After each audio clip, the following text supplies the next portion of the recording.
अनिरुद्ध सरकार के साथ आगे लेके चलते हैं। क्वेस्ट इन्वेस्टमेंट के सीईओ अनिरुद्ध, गुड मॉर्निंग। सबसे पहले ये बताएं कि जो बाजार में ज़बरदस्त गिरावट कल देखी, आज भी बहुत जोर से भाग तो नहीं रहा है, आप इसका फ़ायदा उठा रहे हैं? आपने खरीदारी शुरू कर दी? जो मार्केट का अगर देखेंगे, I think market is a bit over reacting because अगर हम देखें कि द फैक्टर्स जो थे behind the fall in the US market, वो एक या दो बैंक के कारण था। एंड अगर वो एक या दो बैंक का जो फॉल था, उनका मेन फैक्टर देखें, कोई ऐसा फैक्टर नहीं है जो 2007 या 2008 की याद दे, बिकॉज उस टाइम पे फैक्टर्स बिल्कुल अलग थे। इस टाइम पे जो फैक्टर्स है, इट्स एब्सोल्युटली जो एसेट लायबिलिटी मिसमैच बोलते हैं, वो एक फैक्टर है विच आई थिंक जो यूएस फेड है वो बहुत आराम से उसको एड्रेस कर सकते हैं। सो ये जो ओवर रिएक्शन है in the market, I think investors को इसका फायदा डेफिनेटली करना चाहिए। इनफैक्ट हम भी कर रहे हैं। जो वैल्यूएशन है बहुत अट्रैक्टिव हो गए, चाहे इंडेक्स का देखें या इंडिविजुअल कंपनीज का देखें। I think it's a excellent time to enter the market for people who have been waiting on the edge. तो ये एक्सेलेंट टाइम का फ़ायदा आप उठा रहे हैं? आपने कहाँ पोजीशंस ऐड करना शुरू करा? See, I would say कि बैंक्स सबसे पहला एक अट्रैक्शन हो जाता है, बिकॉज आई थिंक जो बैंक्स में बैंकिंग सेक्टर में ओवर रिएक्शन था even in are markets, I think काफी सारे जो फ्रंट लाइन बैंक्स है उनका वैल्यूएशन काफी अट्रैक्टिव हो गया है। सो आई थिंक अगर हम देखें our outlook on the economy, outlook on the earnings growth, अगले 2 साल में around 17 to 18% index earnings grow होने वाला है। And compare to the banking sector का अराउंड 23 to 24% अर्निंग्स ग्रोथ होने वाला है। हैविंग सेड दैट, बहुत सारे बैंक्स का वैल्यूएशन बहुत अट्रैक्टिव हो गया है। सो बैंक्स डेफिनेटली एक एरिया है जो हम लोग डिप्लॉय कर रहे हैं। इंडस्ट्रियल्स एंड कैपिटल गुड्स दूसरा बड़ा एरिया है जो आई थिंक कंटिन्यूसली वो अच्छा करने वाला है। कैपेक्स साइकिल का अगर हम देखें, आई थिंक वो कैपेक्स साइकिल अनफोल्ड हो रहा है as we speak. And with that I would say कि ये एक ऐसा एरिया है जहां पे एक्सटर्नल फैक्टर्स का इन्फ्लुएंस बहुत कम है। अगर हम डोमेस्टिक कैपेक्स का बात कर रहे हैं, इंफ्रा प्रोजेक्ट्स का बात कर रहे हैं, उनका रिलेशन जो इंटरनेशनल बैंकिंग या इंटरनेशनल एसवीपी बोले या किसी भी और फैक्टर का बोले, तो correlation is very very less. तो वो एक बहुत इम्यून सा सेक्टर है। तो इंडस्ट्रियल्स डेफिनेटली हमारा फोकस एरिया है। और तीसरा जो एरिया है वो डिफेंस और एनर्जी है। ये सारे सेक्टर्स अगर आप देखेंगे काफी इम्यून है compare to what is happening in the rest of the world. Right, absolutely. Morning Anirudh. तो बिल्कुल, अगर ये बाजारों में ये जो रिएक्शन है, ये ओवर रिएक्शन है और नी जर्क रिएक्शंस दे रहा है बाजार, तो ऐसे में क्या एक्सपेक्ट करना चाहिए? क्योंकि कंसर्न्स तो बार बार ये की जा रही है कि शायद बाजार रेंज बाउंड कुछ समय के लिए रह सकता है, अगर नीचे नहीं जाएगा तो ऊपर नहीं जाएगा। कैसे देखना चाहिए एक्चुअली मार्केट को अब आने वाले कुछ क्वार्टर्स के लिए? अप्रैल से तो अब अर्निंग्स भी शुरू हो जाएंगे। In fact I have been telling all investors कि अगले 1 साल में आप बहुत ज्यादा उम्मीद मत कीजिए इन द मार्केट। ये आपका वो साल नहीं होने वाला है जहां पे आपको 15, 18, 20% रिटर्न्स बनेगा।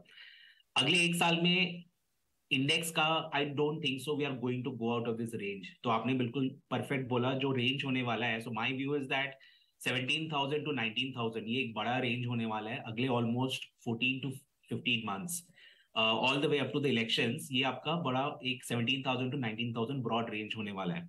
हैविंग सेड दैट, इसी के बीच में आपको और भी इवेंट्स आएंगे। आई विल से दैट ये जो आपका एसवीपी का इवेंट हुआ है, this is not like the end of the entire event. और भी ऐसे इवेंट्स आएंगे। But the good part of this whole episode is, I would say, जो बड़ा कंसर्न रहा है last 12 to 18 months of interest rate hikes happening in the US market, also happening in the domestic market, उसमें central banks will definitely have a fresh look to it. जो पहले उनका होता था कि without looking at anywhere else, सिर्फ inflation को देखकर इंटरेस्ट रेट हाइक्स हो रहा था। अभी I think central banks definitely देखेंगे कि what are the other impact of rising interest rate wherein banks के बैलेंस शीट में इशू हो रहा है। द मोमेंट ये इंटरेस्ट रेट साइकिल थोड़ा स्लो डाउन होता है और there is a pause, I think it's going to be incrementally very good for emerging markets like India. ठीक है अनिरुद्ध, थोड़ी देर पहले संजीव भसीन हमारे साथ जुड़े थे, वो भी यही बात कह रहे थे कि अगर थोड़ा यील्ड सॉफ्टन होती हैं तो मेटल कंपनीज को बेनिफिट होगा। और दिख भी रहा है 10 साल वाली या 2 साल वाली यूएस की जो यील्ड्स है थोड़ी सॉफ्टन हुई है। आपको ऐसा लगता है कि अगला जो प्ले है, जो लीडरशिप है, या फिर मैं प्रॉपर लीडरशिप तो नहीं बोलूँगा, बट हाँ चलने के लिए जो एग्रेशन दिखेगा वो मेटल्स में ज़्यादा दिखेगा? सी मेटल्स एज अ हाउस हम लोग अभी अवॉइड कर रहे हैं, more because that is more like a tactical play. मतलब मेटल्स में बोलूंगा किसी इन्वेस्टर का कोर पोर्टफोलियो नहीं हो सकता है, वो आपका टैक्टिकल प्ले हो सकता है just to play a bounce. अगर आपको ये जो पूरा जो कैपेक्स साइकिल प्ले आउट करना है, I would say better to bet on broad industrials, cement, capital goods, defence, energy, because ये सब एरियाज है जो ज्यादा लंबे अरसे तक आउट परफॉर्म कर सकते हैं। मेटल्स में बड़ा इशू ये क्या होता है कि उसका अर्निंग्स इम्पैक्ट होता है to a lot with what is happening in China. और चाइना में कब क्या होता है, all of a sudden the plants जो बंद थे ओपन अप हो जाते हैं, metal prices go down. So these are factors जो I would say will lead them to kind of not being a part of the core portfolio. Capital good stocks के बारे में बात करते हैं। आप लार्ज कैप की बात करें, वहाँ महंगे हैं स्टॉक्स, या आप मिड टियर कैपिटल गुड्स जैसे AIA इंजीनियरिंग, TD पावर, छोटे छोटे किर्लोस्कर ऑयल इंजीन, वो जो मिड टियर क्वालिटी है साइज में, वहाँ भी आप ओपन है वैल्यू हंटिंग के लिए? एब्सोल्युटली। इनफैक्ट जो हमारा है व्यू अभी कि अगले 1-1.5 साल में your mid caps and small caps will out perform the large caps. Now I would not से कि ब्रॉडर इंडेक्स, बट काफी सारे ऐसे mid cap small cap companies हैं जिनका वैल्यूएशन बहुत अट्रैक्टिव हो गया है। लास्ट 1.5 साल में we know small caps underperform किया है, बट उनका बैलेंस शीट देखिए बहुत इंप्रूव हो गया है, अर्निंग्स पिकअप हो रहा है एंड वैल्यूएशन अट्रैक्टिव हो गया है। सो आई वुड से कि अगर हमको ये मेटल साइकिल बोले या कैपेक्स साइकिल बोले, उसमें काफी सारे कंपनीज हैं विदाउट टेकिंग द नेम्स जहाँ पे स्मॉल कैप्स में बहुत अपॉर्चुनिटी दिख रहे हैं। इनफैक्ट अगर मैं डेटा पॉइंट जस्ट बताऊं कि लास्ट हम लोगों ने 18 साल का डेटा देखा था, उसमें ऐसा होता है कि जब भी पिछले 5 साल का average small cap index return is in the low single digits, there is a very high probability कि अगले 5 साल उसमें डबल डिजिट रिटर्न्स आता है। ये अभी एक फेज है जो पिछले 5 साल में अगर देखें उसका रिटर्न काफी वीक रहा है। अगले 5 साल में the probability of small caps out performing large caps बहुत हाई है।